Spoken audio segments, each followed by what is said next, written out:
नमस्कार मंडळी and good morning and welcome back to my channel friends. तर मस्त बाल्कनीमध्ये बसलेली आहे कोवळं ऊन घ्यायला. आणि ही बघा मागे तुम्हाला मुद्रा सुद्धा दिसत असेल. तर थोडंसं मुद्राला सुद्धा ऊन मिळावं म्हणून आम्ही थोडा वेळ इथे बाल्कनीमध्ये बसतोय. सो अजून बाल्कनीमध्ये इथे कुठे गेली तू? हाय सगळ्यांना गुड मॉर्निंग कर. Good morning. सो मस्त आजचा दिवस तर सुरुवात झालेली आहे आणि एवढं सुंदर ऊन आहे की असं वाटतंय की हायलायटर लावलाय चेहऱ्याला. सो छान आजच्या दिवसाची सुरुवात तर झालेली आहे. बघूया आज दिवसभरामध्ये काय काय होतंय. सो बाकी सगळ्या गोष्टी आवरून झालेल्या आहेत. आता फक्त मुद्राचं ब्रेकफास्ट, मुद्राच्या सगळ्या गोष्टी आवरायच्या आहेत. सो थोडा वेळ इथे ऊन घेणार आणि मग बाकीच्या कामाला लागणार. तर बघूया आज दिवसभर. कोण आवडतं? ऊन आवडतं ना. सो आज बघूया दिवसभरामध्ये ज्या ज्या गोष्टी ठरवलेल्या आहेत त्या होत आहेत का, आणि आज छान दिवसाची सुरुवात करूया. सो सगळं मुद्राचं आवरून आत्ता मी बसलेली आहे थोडंसं स्ट्रेचिंग आणि एक्झरसाइज करायला. तर मुद्राचा ब्रेकफास्ट झालेला आहे, तिची अंघोळ झाली आहे, तिला व्यवस्थित सेट केलं आहे आणि आत्ता मला वेळ मिळाला आहे. सो दिवसभरामध्ये कधीही मला वेळ मिळाला, सकाळ संध्याकाळ, ह्या ज्या काही स्ट्रेचिंग आणि एक्झरसाइज आहे ते मी करायला सुरुवात केली आहे. कारण मला काही महिन्यांपासून बॅक पेन, त्यानंतर शोल्डर पेन होत होतं. सो मी विचार केला की घरच्या घरी हे एक्झरसाइज स्ट्रेचिंग करून बघूया आणि जर नाही कमी झालं तर आपण डॉक्टरकडे जाऊया. पण खरं सांगते की मला डॉक्टरकडे आत्ता जायची वेळ आली नाही अजूनपर्यंत. 1.5-2 महिने झाले असतील. हे काही स्ट्रेचिंग आहेत, काही एक्झरसाइज आहेत जे मी यूट्यूबलाच बघून करते. मला खूप अनुभव आल्यामुळे हे एक्झरसाइज आहे ते मी माझ्या रुटीनमध्ये ॲड केलेलं आहे.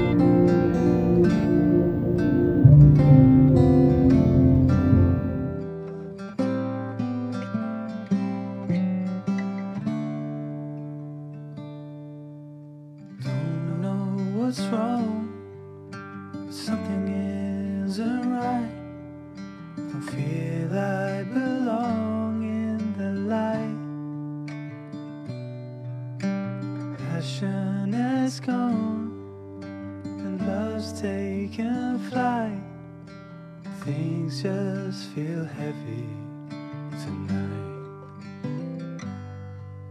I'm tasting no tears.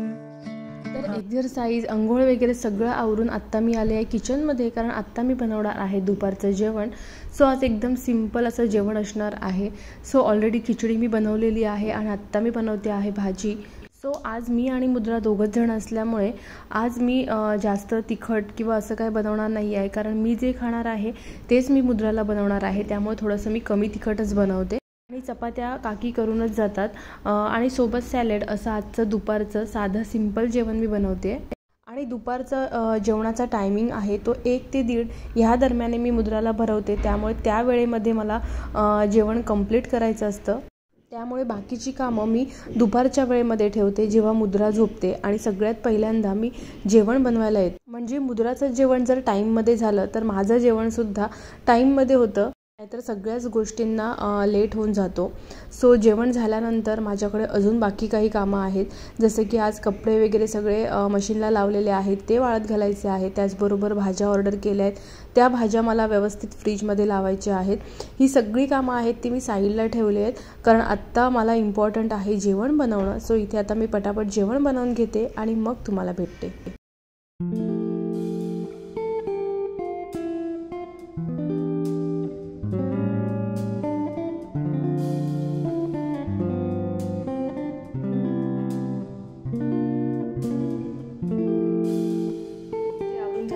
माझं जेवण बनवून झालं, जेवून झालं, मुद्राला सुद्धा मी भरवलेलं आहे.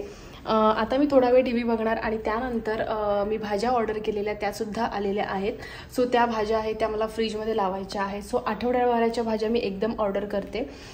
सो जशा मला भाज्या बनवायच्या आहेत त्याप्रमाणेच मी ऑर्डर करते. सो ते मला भाज्या लावायच्या आहेत. ते एक काम माझं राहिलेलं आहे. बाकी सगळ्या गोष्टी आवरून झालेल्या आहेत. सो आता भेटूया थोड्या वेळाने. सो मी तोपर्यंत थोडा वेळ टी व्ही बघते. मी हळू यासाठी बोलते आहे कारण मुद्रा झोपलेली आहे आणि जर मुद्रा उठली तर हे काम होणार नाही, त्यामुळे मी न आवाज करता पटापट भाज्या लावून घेते. तर मी अशा पद्धतीने आठवड्याभराच्या भाज्या ऑर्डर करते आणि त्याप्रमाणे फ्रीजमध्ये लावून ठेवते.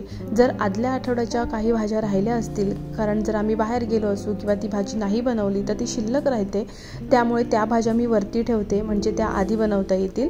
आणि बाकी नवीन भाज्या आहेत त्या व्यवस्थित अशा बॅग्समध्ये ठेवते, म्हणजे ते व्यवस्थित राहतात, फ्रेश राहतात, अजिबात त्यांना खराब होत नाहीत. सो मी माझे जे भाज्या आहेत आठवड्याभराच्या त्या कशा ऑर्गनाईज करते, कोणत्या पिशव्यांमध्ये ठेवते, त्या पिशव्या मी कुठे घेतल्या आहेत, ह्या सगळ्याचा एक व्हिडिओ बनवलेला आहे जो तुम्हाला माझ्या चॅनलवर मिळेल. तर मी उगाच भरपूर भाज्या घेत नाही, जेवढ्या भाज्या मला आठवड्याभरात बनवायच्या आहेत तेवढ्याच 4-5 भाज्या मी ऑर्डर करते आणि इतर वेळी मी सोयाबीन किंवा इतर कडधान्य असतील तर ते बनवते. उगाच जास्त भाज्या फ्रीजमध्ये भरून ठेवत नाही. तर मी एका आठवड्याचं नियोजन करते की ह्या आठवड्यामध्ये मला काय काय बनवायचं आहे, त्याप्रमाणेच मी भाज्या ऑर्डर करते आणि इतर वेळी कडधान्य असतील किंवा अजून काही असतील, नॉनव्हेज जेवण असतील तर ते बनवते. जे भाज्या आहेत त्या भरपूर उगाच आणून ठेवत नाही, नाहीतर त्या कुसून जातात, खराब होतात आणि मग उगाचच त्या फ्रीजमध्ये राहून फ्रेश आपल्याला खायला मिळत नाही. त्यामुळे जेवढं गरजेचं आहे तेवढ्याच भाज्या मी फ्रीजमध्ये आणून ठेवते. तर ह्या ज्या मिरच्या तुम्हाला दिसत आहेत, मिरच्या म्हणा किंवा आलं लसूण आहे, ते आपल्याला कायमच लागतं, त्यामुळे मी अशा पद्धतीने कढीपत्ता वगैरे डब्यामध्ये स्टोअर करून ठेवते, आपल्याला रेग्युलर लागतात.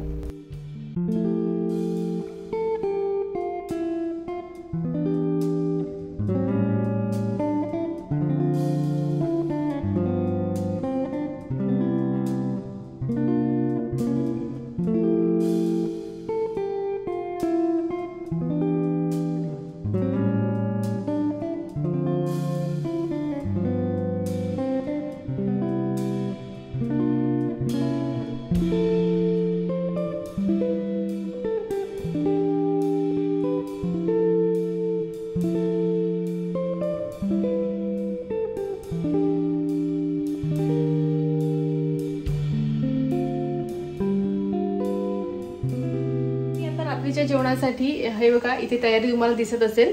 तर रात्रीच्या जेवणासाठी मी काहीतरी वेगळं बनवते आहे, ते म्हणजे व्हेजिटेबल्स आहेत ते मी स्टर करणार आहे. ब्रोकली मेन गोष्ट त्याच्यामध्ये ब्रोकली आहे. सो ब्रोकली अशी खायला खूप कंटाळा येतो, त्यामुळे ह्या पद्धतीने मी बनवते. सो ही एक नवीन डिश आहे ज्याची रेसिपी तुम्हाला आज दिसेल. सो मी कशी बनवते ते तुम्हाला दाखवते आणि खूप टेस्टी लागते. असे व्हेजिटेबल्स खायला खूप मजा येते. सो मी काय काय केलं ते लसूण खरपूस भाजून झाल्यानंतर मी सगळे व्हेजिटेबल्स जेवढे होते ब्रोकली सोडून बाकी सगळे घातलेले आहेत आणि थोड्याशा मीडियम गॅसवर हे आपल्याला अगदी अर्धे कच्चे भाजून घ्यायचे आहेत, पूर्ण शिजवायचे नाही आहे. त्याच्याबरोबर मी थोडंसं मीठ टाकलं आहे.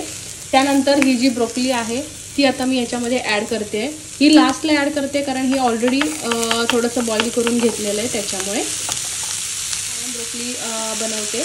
ह्याच्यामध्ये मी आता टेस्टसाठी थोडंसं डार्क सोया सॉस टाकणार आहे, कारण मशरूम नाही आहे, कारण मशरूमची एक वेगळी टेस्ट असते. कायम जेव्हा मी बनवते तेव्हा मी याच्यामध्ये मशरूम ॲड करते, त्यामुळे त्याची एक वेगळी टेस्ट येते. पण आज फक्त ब्रोकली जास्त आहे त्यामुळे मी थोडासा सोया सॉस ॲड करणार आहे. सो हे थोडंसं मी 2 मिनटं परतवते आणि मग पुन्हा आता मी ह्याच्यामध्ये ॲड केलेलं आहे चिली फ्लेक्स होते माझ्याकडे, ऑरेगनो होतं, त्याचबरोबर मी थोडासा सोया सॉससुद्धा ॲड केलं आहे. आता हे एकदा मिक्स केलं आणि 2 मिनटं एकदम मोठ्या गॅसवर परतवायचं आहे आणि थोडेसे मी ह्याच्यावर तीळसुद्धा ॲड करणार आहे. सो त्यानंतर ही डिश आहे ती रेडी होणार आहे, एकदम रेस्टॉरंट स्टाईल आणि टेस्टला सुद्धा फर्स्ट क्लास लागते. ही नक्की ट्राय करून बघू शकता. सो मस्त आता रेडी झालेला आहे. आता मी हा ब्लॉग इथेच एंड करते. आय होप तुम्हाला हा व्हिडिओ पूर्ण दिवसाचा आवडला असेल. दिवसभरामध्ये काय काय होतं ते मी तुमच्यासोबत आज शेअर केलं. चला तर आता भेटूया माझ्या नेक्स्ट व्हिडिओ सोबत. तोपर्यंत bye bye and take care.